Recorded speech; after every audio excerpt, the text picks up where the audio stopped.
People tend to assume that those who work in the healthcare sector go into it for the right reasons, and most do. But by its very nature, the job is one of power and authority over others, and that can draw in those with less desirable motives. The recent case of UK nurse Lucy Letby, convicted of murdering 7 babies and attempting to murder another 6, brought this all back to the news headlines again and had people asking, why did she do it? Before we begin, we post death and dying related videos every Friday, so if that sounds like your kind of thing, consider subscribing to the channel. Now let's talk why nurses kill. Narcissism, hero complex. The word narcissist gets thrown around far too easily nowadays, and it is far more and far deeper than just being self-centered. Narcissism is a spectrum, with narcissistic personality disorder being on the higher end of the spectrum and is incredibly rare. And it's characterized by a grandiose sense of self-importance, a lack of empathy for others, a need for excessive admiration, and a belief that one is unique and deserving of special treatment. These people have a hunger for appreciation, admiration, and a strong desire to be the center of attention. From this comes their hero complex, where they seek to save the day, or in a hospital setting, to save the patient in order to receive praise and admiration from colleagues. The problem is they're not willing to wait until a genuine emergency pops up, so they tend to engineer their own. The vast majority of nurses who kill seem to come under this category, so let's look at some examples. In January 1990, American man Richard Angelo was sentenced to 62 years for 4 murders and 25 attempted murders, though he is suspected of murdering 10 and attempting 35, but they couldn't prove it. He would inject various drugs into patients' IV lines so they would go into cardiac arrest and he could bring them back to life. He was very open during interrogations with police that was his motive, that it was the deep-seated need to be seen as the hero. Another example is American woman Kristen Gilbert, who was sentenced to 4 life sentences for the murders of 4 patients. But she also injected more than 80 others with epinephrine in order to play the hero who saved them. She did this to impress her boyfriend, a veteran affairs officer, with her heroic acts. Mercy killing. A mercy killing is the intentional ending of the life of a person who is suffering from terminal or painful illness.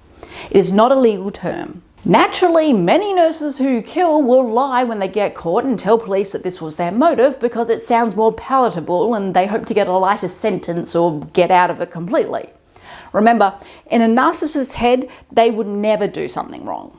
But there is the occasional case where it does appear that ending someone's suffering was indeed the honest motive, even if the families aren't thrilled about that. In 2003, French nurse Christine Melieur was sentenced to 10 years for the murder of 6 people. She worked with terminally ill patients, and with France being quite a religious country and never having any laws affirming any kind of assisted suicide, it is said that she injected them with lethal doses of potassium or morphine to end their suffering as requested. But she was convicted because the law doesn't care about the why. And as a side note, mercy killings are usually at their most genuine when someone effectively euthanizes their elderly or terminally ill partner, child, or parent.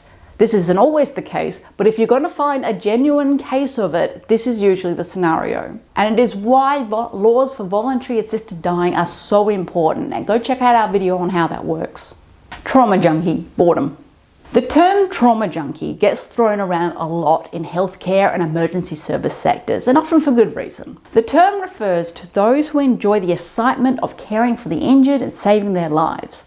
The old saying goes, I don't want you to get hurt, but I want to be there when it happens. Now, usually this is fine. It gives these people a sense of satisfaction from their jobs. However, a bored trauma junkie who hasn't had their fix can result in them creating their own fun, shall we say. In 2019, German man Niels Hodgel was sentenced to life after being found guilty of 85 separate murder charges. Yes, he was a very busy man. Police do believe that there were more deaths associated with him, but there just wasn't enough evidence there. He was always very frank with the police about why he did it. He was bored. So he injected patients with a variety of drugs, and he was nicknamed Resuscitation Rambo by colleagues because of the way he pushed everyone else aside when a patient needed to be resuscitated. Though I can't help but think, with a body count that high, he can't have been that good at it. Sociopath, psychopath.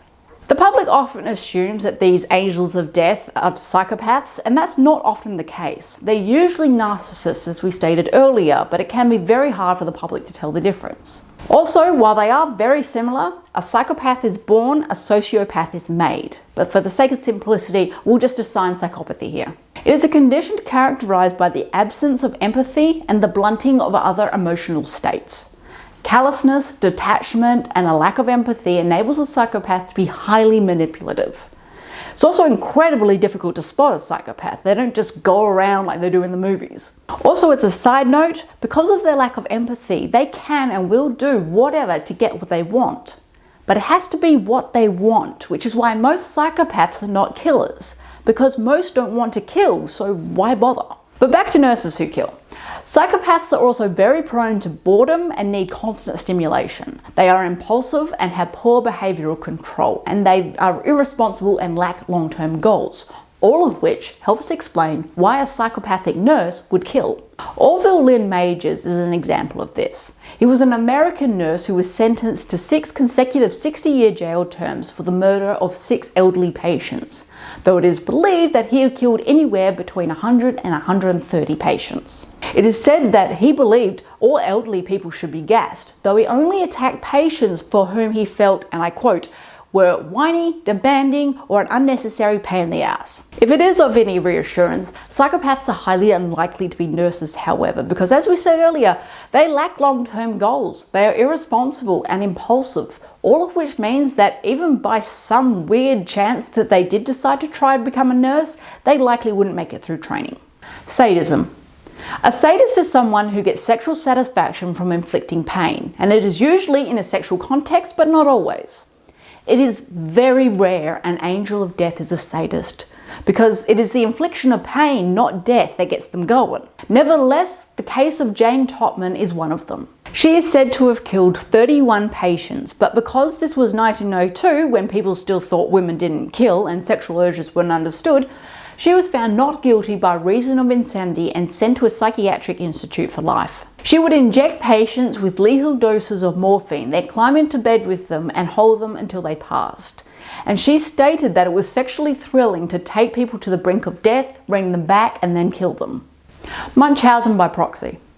Last up in our motives is another rare one, because there are certainly better ways to go about it, and it's usually seen in parents. But anyways, Munchausen by proxy is a mental health disorder in which a caregiver routinely makes up fake symptoms or causes real symptoms in a victim to make it appear that the victim has a true medical issue. They do this to receive attention and approval from medical staff and to be seen as doing a good job as a carer. And this is where Beverly Allett comes in, a British nurse who was sentenced to 13 concurrent terms of life imprisonment in a psychiatric institute for the murder of 4 infants, attempting to murder another 3 and causing grievous bodily harm to a further 6. Oh yeah, and she did this all within a 59-day period, less than 2 months. And it was done by injecting large quantities of insulin or simply injecting air. This particular diagnosis was not just randomly assigned so she could try and get out of it or anything. Her medical and personal history clearly show her progression from Munchausen syndrome traits to Munchausen by proxy traits. Munchausen's being a mental health disorder where someone fakes or creates medical symptoms to gain attention. As a child and a teen, she is said to have craved attention constantly. She would unnecessarily bandage non-existent wounds. She would use casts to protect injuries she never sustained. Her adolescence followed a refinement of attention-seeking mannerisms and behaviours. Allett became notably aggressive towards others when they didn't believe that she was ill or hurt.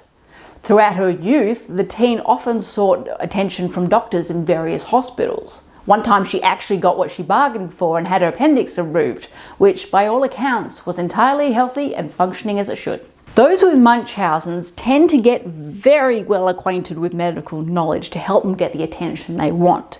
And so becoming a nurse wasn't really far-fetched in the scheme of things. And it is around this time that her condition turned into the by proxy form and tragically ended with the death of many infants. There have been at least 40 angels of death that we are aware of in the past 150 years. But there will have been many more that went unnoticed around the world, and they will continue to pop up in the future. The healthcare profession is a noble one, but unfortunately it is understaffed and underfunded in most countries, so having any nurse on the floor is a positive for most hospitals. And this often means that those with ulterior motives can sneak through the cracks.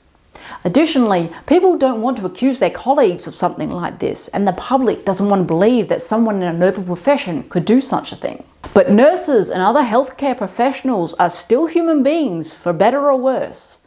And in the case of these angels of death, definitely worse. And with that, go talk